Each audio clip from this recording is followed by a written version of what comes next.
고린도전서 5장 1절로 13절까지의 말씀, 우리 다 같이 한 목소리로 합독하겠습니다. 너희 중에 심지어 음행이 있다 함을 들으니 그런 음행은 이방인 중에서도 없는 것이라.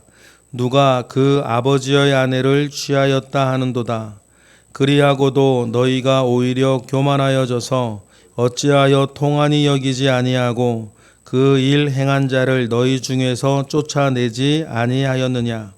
내가 실로 몸으로는 떠나 있으나 영으로는 함께 있어서 거기 있는 것 같이 이런 일을 행한 자를 이미 판단하였노라. 주 예수의 이름으로 너희가 내 영과 함께 모여서 우리 주 예수의 능력으로 이런 자를 사탄에게 내주었으니 이는 육신은 멸하고 영은 주 예수의 날에 구원을 받게 하려 함이라. 너희가 자랑하는 것이 옳지 아니하도다. 적은 누룩이 온 덩어리에 퍼지는 것을 알지 못하느냐. 너희는 누룩 없는 자인데 새 덩어리가 되기 위하여 묵은 누룩을 내버리라.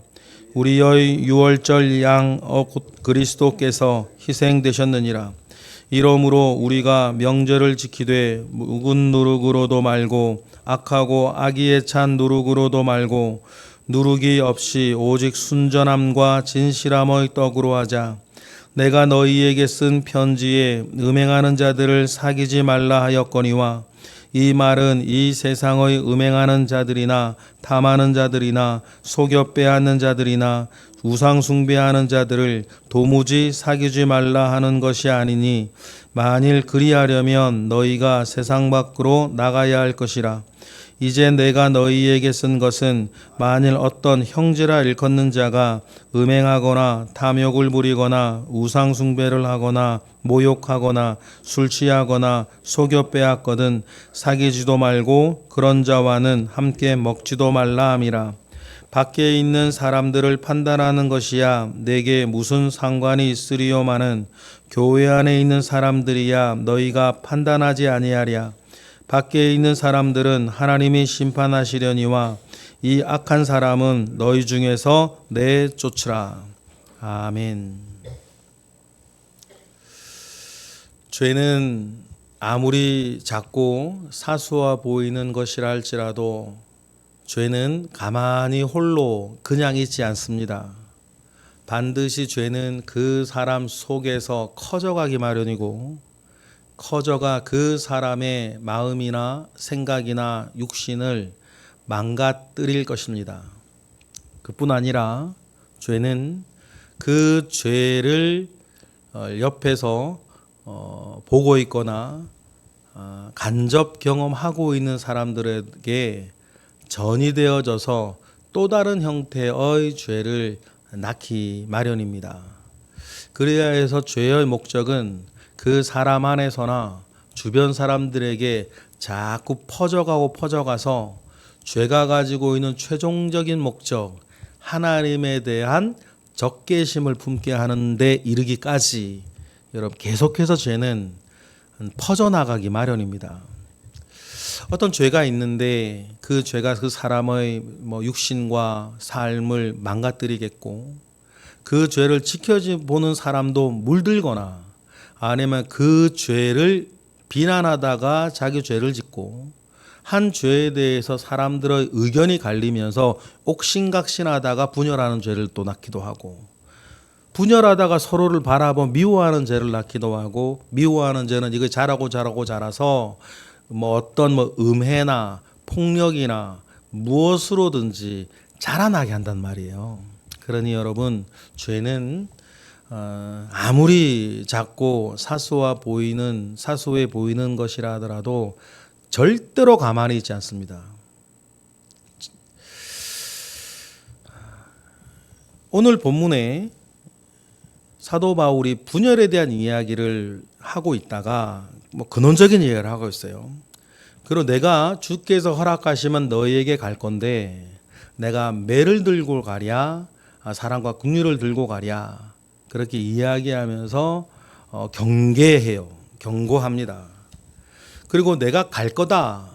내가 마치 이제 다시는 고린도에 가지 아니할 것처럼 생각하고 기고만장해서 교회에서 막 여러 문제를 일으키고 있는 많은 사람들한테 내가 곧 가는데 무엇을 들고 갈지는 이 편지를 읽고 너희들이 회개하고 회심하여 어떻게 돌이키느냐에 따라 달라질 거다라고 말한 뒤에 너희들이 회개해야 할 구체적인 이야기들에 대해서 오늘 본문부터 시작을 하는 것입니다. 어떻게 보면 큰 개론적인 총론에 대한 이야기를 4장까지 이렇게 한 거고, 그리고 그 총론에 따라 고린도 교회가 품고 있던 여러 죄의 문제와 여러 풀어야 할 숙제들에 대한 세세한 이야기들을 오늘부터 시작을 하는데, 첫 번째로 지적하는 것이 1절입니다. 우리 1절 읽어보겠습니다. 시작. 너희 중에 심지어 음행이 있다함을 들으니 그런 음행은 이방인 중에서도 없는 것이라. 누가 그 아버지의 아내를 취하였다 하는도다 라고 하여서 제일 먼저는 고린도 교회의 문제를, 결론적인 4장까지의 문제를 양산하였던 개별적인 죄들을 이제 지적하기 시작하는데, 첫 번째가 음행의 문제였습니다.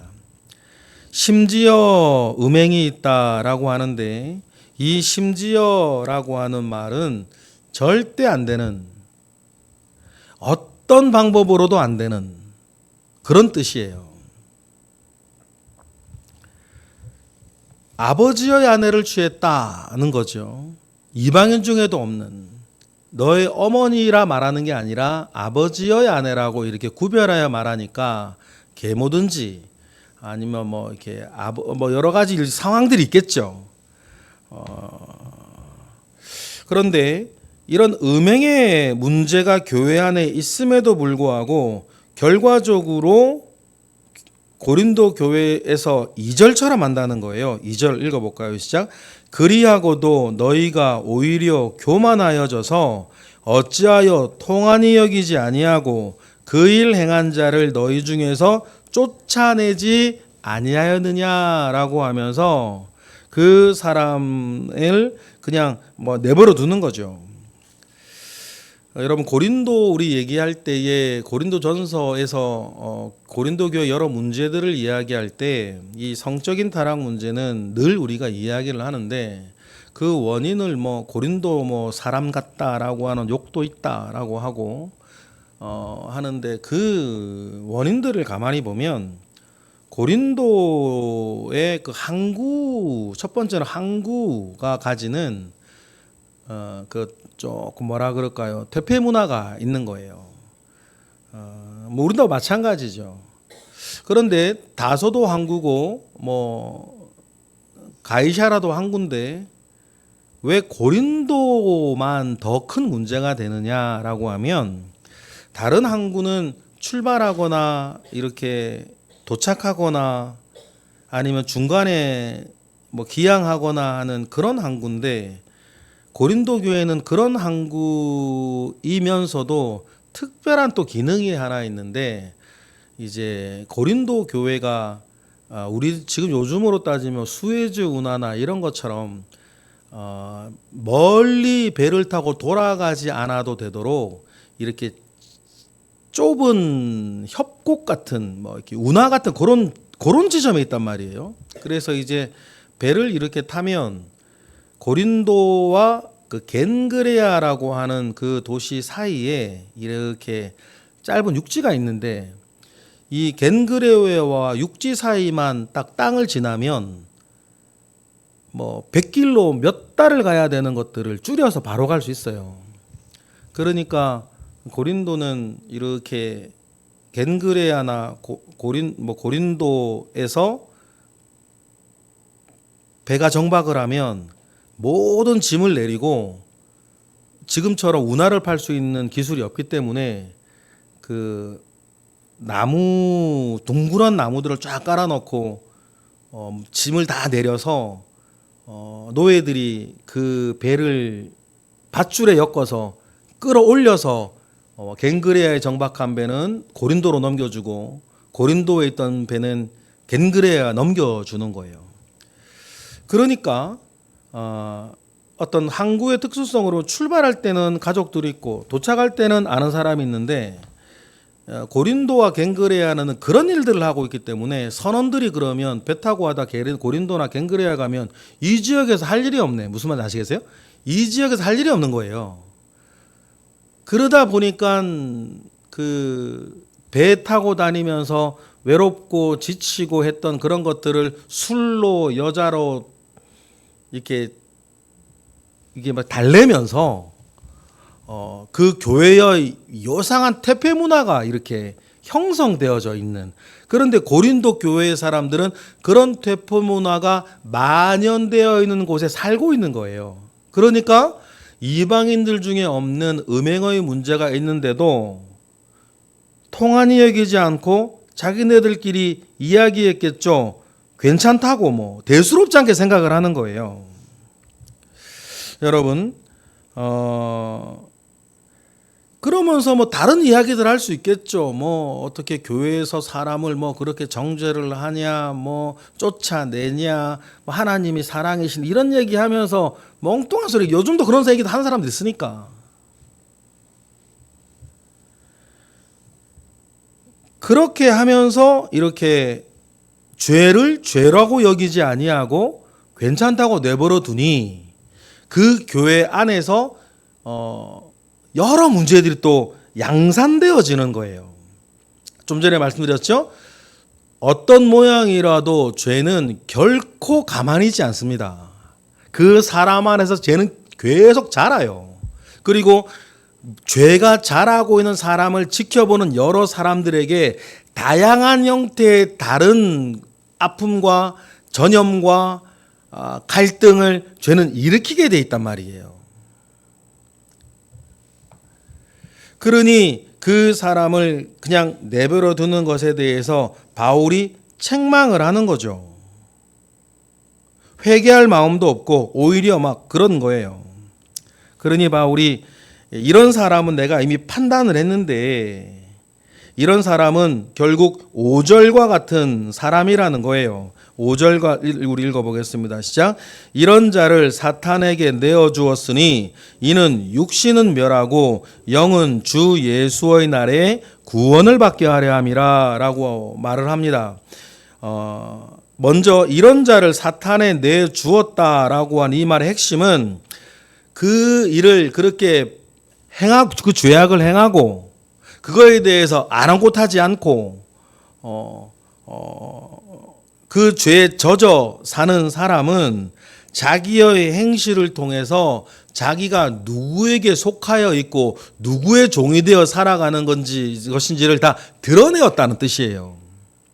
여러분, 우리도 뭐 죄와 허물이 있을 수 있는데 죄와 허물이 있다는 것을 알면서도 계속 그 죄에 파묻혀 사는 사람들이 있어요. 여러분, 그거 간단하게 보시면 안 돼요. 자기가 누구에게 속해 있는지를 드러내는 일이에요. 나는 누구의 말을 듣고 무엇에 굴종하는지, 이 성욕에 굴종하여서 하나님의 말씀이나 은혜는 그냥 뭐 살아가면서 하는 일들이고 자기의 중심은 이 성욕에 굴종되어져서 그 죄에 굴종되어지고 바울이 로마서에서 말하고 다른 여러 곳에서 말하는데 누구든지 그 사람에게 굴종하는 그 사람이 종이라 그랬거든요. 그 죄의 종이 되어서 내가 주님께 속한 사람이 아니라 그 죄악에 속하여진 사단에 속하여져 있는 사람이라는 것을 그의 지속적인 뭐로 드러내는 거다. 죄악으로 드러내는 것이다 라고 말을 하는 것입니다. 그러니 이 사람들은 그대로 내버려 두는 게 아니라 그런 사람에게는 큰 회개의 기회를 주어야 한다. 그래서 육신은 멸하고 영은 주 예수의 날에 구원을 받게 한다라고 하는 말은 뭐냐면 회개의 기회를 그래 주어야 된다라고 하는 그 이야기들을 하고 있어요. 그래서 여러분, 하나님께 속한 사람은 반드시 자기 몸의 행실을 죽이게 돼 있어요. 그렇게 하지 아니하고 여러분 자기를 그리스도인 하나님께 속한 사람이라고 생각하는 사람은 오해예요. 그건 착각하고 있는 거예요. 그냥 교회 자기가 이제 어떻게 하다 보니까 교회의 울타리 안에 있어서 교회 울타리 안에서 그냥 기독교적 문화 안에서 교인들과 더불어 함께 관계가 있고 뭐가 있어서 살아가는 것이지, 하나님께 속했다는 사람이 자기 뭐뭐 행실을 죽이지 아니한다? 여러분, 이거는 그 사람이 누구에게 속해 있는지 본질을 드러내는 일인 것을 여러분 우리 스스로 명심하셔야 돼요. 그리고 6절부터 8절은 흐름 가운데에서 그러한 죄까지도 자랑하는 것을 말하는 것일 수도 있고, 또 반대로는 고린도 교회의 그 뒤에 나오는 내용들을 보면 음행하는 자들을 도무지 사귀지 말라라고 말한 것들에 대해서 철석까지 따르는 사람도 있단 말이에요. 그러면 어떤 사람들은 고린도 교회의 그 아버지의 아내를 취하는 사람을 쫓아내지 못하고 함께 하면서 그 사람 교회에 계속 뻗어시 이렇게 막 교회 안에서 그런 사람이 대장 노릇하고 있는 것도 있는 반면에 정반대의 사람들도 있는 거예요. 그래서 죄는 사람들 사이에서의 분열과 갈등을 조장하는 거죠. 그리고 6절부터의 내용은 그러니까 반대로 나는 저런 음행을 하지 않는다라고 하는 것을 자랑하면서 그 사람과 이게 척지고 있는 사람들도 있겠죠. 그래서 느닷없이 자랑하는 문제가 6절에 나와요. 6절 읽어볼까요? 시작. 너희가 자랑하는 것이 옳지 아니하도다. 적은 누룩이 온 덩어리에 퍼지는 것을 알지 못하느냐라고 하면서 누룩 없는 6월절에 먹는 떡과 같이 우리 가운데 죄 없이 오셔서 우리를 구원에 이르게 하신 예수 그리스도 앞에 우리가 살아간다라고 하면 교회 안에서 일어나는 어떤 문제, 죄를 치리하고 죄를 경계하는 문제에 이르기까지 모든 문제는 8절 가운데 있어야 된다고 얘기를 하는 것입니다. 8절 읽어볼까요? 시작. 이러므로 우리가 명절을 지키되 묵은 누룩으로도 말고 악하고 악의에 찬 누룩으로도 말고 누룩이 없이 오직 순전함과 진실함의 떡으로 해야 되는 이거. 여러분, 우리 교회에서 무슨 일을 하든지 간에 우리가 잃어버리지 말아야 될 두 가지 이유, 두 가지 목적, 두 가지 동기. 순전함이에요. 순전함. 오직 하나님과 하나님의 말씀을 생각하여서 그를 따르고자 하는 순전함. 그리고 진실함.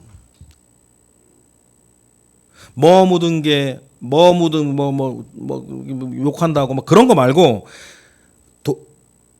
동기는 순전함으로, 그리고 그 과정은 진실함으로 떡을 먹듯이 일상이 그렇게 돌아가야 되는데,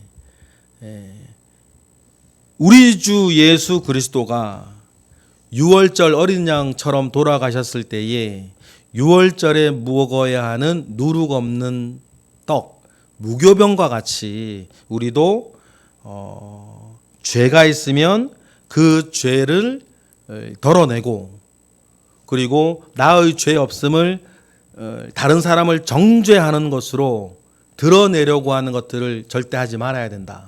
그 이야기를 먼저 시작을 해요. 우리가 그럴 때 있습니다.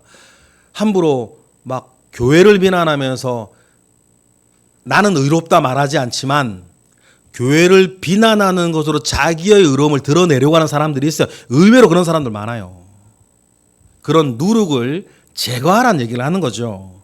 왜 이런 얘기를 하냐면 바울이 9절의 예전에 다른 이전의 편지에서 9절처럼 이야기를 한 것 같아요. 9절 읽어볼까요? 시작. 내가 너희에게 쓴 편지에 음행하는 자들을 사귀지 말라고 얘기를 했습니다.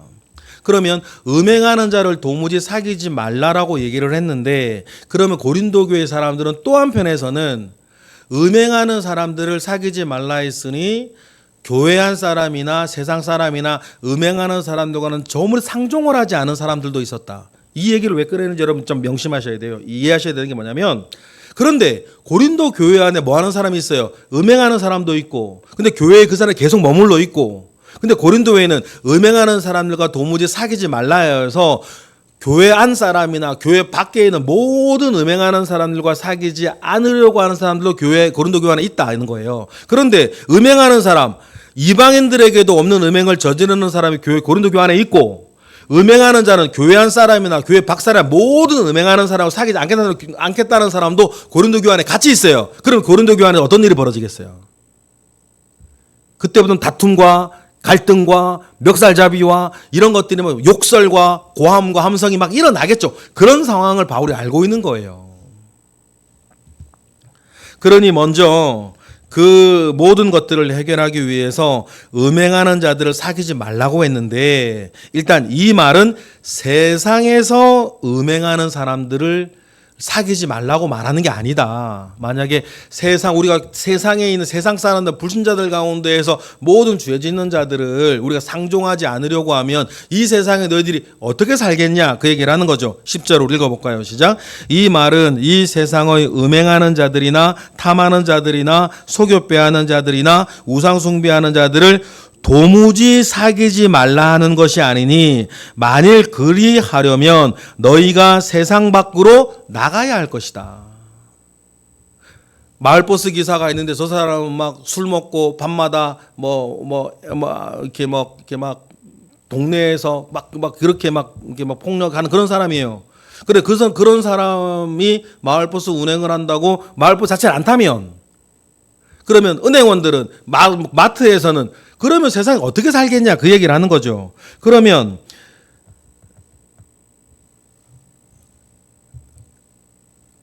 음행하는 자를 사귀지 말라고 하는 말은 어떤 말이냐? 교회 밖에 믿지 않는 불신자들을 향해서 하는 것이 아니라 11절과 같은 것이다 는 얘기를 하는 거죠. 11절 읽어볼까요? 시작. 이제 내가 너희에게 쓴 것은 만일 어떤 형제라 일컫는 자가 교회 안에 있는 신자라는 거예요. 음행하거나 탐욕을 부리거나 우상 숭배를 하거나 모욕하거나 술 취하거나 속여 빼앗거든 뭐하지도 말아라. 사귀지도 말고 그런 자와 함께 먹지도 말라라고 교회 안에 머물러 있는 사람들에게 대해서 이야기하는 것이에요. 그래, 12절 계속해서 읽어볼까요? 시작. 밖에 있는 사람들을 판단하는 것이야 내게 무슨 상관이 있으리오마는 교회 안에 있는 사람들이야 너희가 판단하지 아니하겠느냐라고 하면서 교회 안에 있는 성도들의 순수함과 더 높은 윤리의식을 이야기를 하는 거죠. 그리고 불신자들은 여러분 결국 누가 심판하실 거예요? 하나님이 심판하실 거예요. 그리고 우리가 교회 안에 있는 그 신자들에 대해서는 13절 읽어볼까요? 시작. 밖에 있는 사람들은 하나님이 심판하시려니와 이 악한 사람은 너희 중에서 내쫓으라. 이 악한 사람이 누구겠어요? 이방인에게도 없는 음행을 저지르면서 회개는 날 하지 않겠다고 말하는 사람들이에요. 그러면서 교회에 있는 사람들. 그래서 그 사람을 내쫓을 때에도 우리가 이게 너무 어떤 선을 넘어서서 교회 안의 사람과 교회 밖의 사람에 대한 이야기들을 생각하지 아니하고 교회 밖에 있는 모든 사람들을 이렇게 상대하지 않으려고 하면, 그것은 우리 그렇게 살아가려면 세상 밖으로 나가든지 산속에 수도 얹고 살든지 그렇게 해야 되는 것이니, 그런 일을 하는 것이 아니라고 이야기를 하면서 교회 안에 있는 그 분쟁의 요소들을 바울이 지금 교통정리하고 있는 거예요. 그런 좀 전에 말씀드렸던 것처럼 음행하는 사람도 교회에 있고, 음행하는 사람들은 불신자도 상대하지 않으려고 하는 사람들 교회에 같이 있으니, 그 사람들이 같이 있는 교회가 어떤 몰골이 되겠냐. 그러니 거기에 대해서 이건 이거고 저건 저거고 사도 바울이 이 교통정리를 그렇게 지금 해주고 있는 것입니다. 오늘 말씀을 통해서 여러분 회개거리를 구체적으로 이제 바울이 이야기하고 있는데, 그 두 가지를 우리가 기억하셔야 돼요. 우리 믿는 자들은 첫 번째는 뭐냐면, 우리 믿는 자들은 믿지 않는 사람들보다 훨씬 더 높은 윤리의식을 가지고 사셔야 돼요. 도덕인지성이라 그럴까요? 윤리인지성을 가지고 우리가 살아야 된다. 더 높은 윤리의식을 가지고 살아야 되고, 그리고 때때로 교회에 그런 일이 있습니다. 전체 반죽을 지켜내기 위해서 여러분 누룩을 반드시 덜어내야 할 때가 있어요. 그때 여러분 그런 얘기 하시면서 이런 다음 얘기 하시면서 막 요점을 흐트러뜨리시면 안 돼요. 뭐 교회 하나님이 사랑이시니 뭐 어떻게 교회가 그럴 수 있니? 어떻게 계속 이렇게 해야지 하면서 그 뭐가 뭔지 모르는 사람이에요. 누룩이 있으면 누룩으로 전체 반죽이 상하지 않기, 부풀어 오르지 않기 위해서 빨리 누룩을 걷어내야 되는 것 아닙니까? 그러니까 오늘 사도 바울도 너희들이 왜 계속 그 사람을 교회에 내버려 두고 13절에 이 약한 사람을 너희들이 내쫓으라고 이야기를 하는 건 전체 교회를 지켜나가기 위한 순전함과 진실함 가운데 교회를 지켜나가야 하는 것도 무엇보다 중요하다는 거예요. 그래서 물론 이제 이 일을 할 때 교만함으로 하지 아니하고 두렵고 떨림으로 하라고 사랑으로 하라고 얘기를 하고 목적도 잘라내는 것이 목적이 아니라 그 사람에게 회개의 기회를 주고 그런 차원에서 우리가 해야 되는 것들도 알고 있는 것입니다.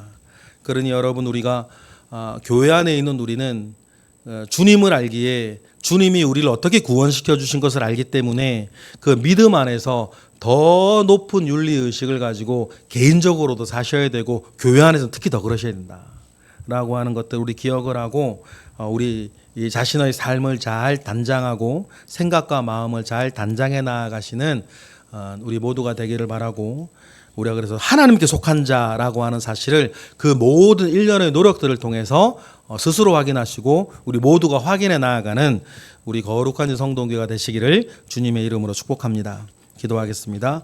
할렐루야. 하나님 감사와 영광을 올려드립니다. 크신 은혜 가운데에 우리와 함께 하시고 하나님의 말씀의 가르침을 우리가 받들고 늘 순전함과 진실함으로 우리가 살아갈 수 있도록 은혜를 더하여 주시며 하나님 우리의 허물이 있으면 늘 우리가 회개하게 하시고 우리의 강한 연대들이 우리가 죄악의 유혹에 빠지지 아니하도록 우리를 지켜가게 하시옵소서. 성령이 늘 우리에게 일깨워 주시고 가르쳐 주시는 삶의 도리를 쫓아 살아가는데 조금도 부족함이 없는 우리 모든 이들 되게 하시옵소서. 드려지는 1000번째 예물 가운데 함께 하시고 오늘도 새벽을 깨워 기도하는 이들을 주님 영육간에 주님 붙잡아 주시옵소서. 예수 그리스도의 이름으로 기도드렸나이다. 아멘.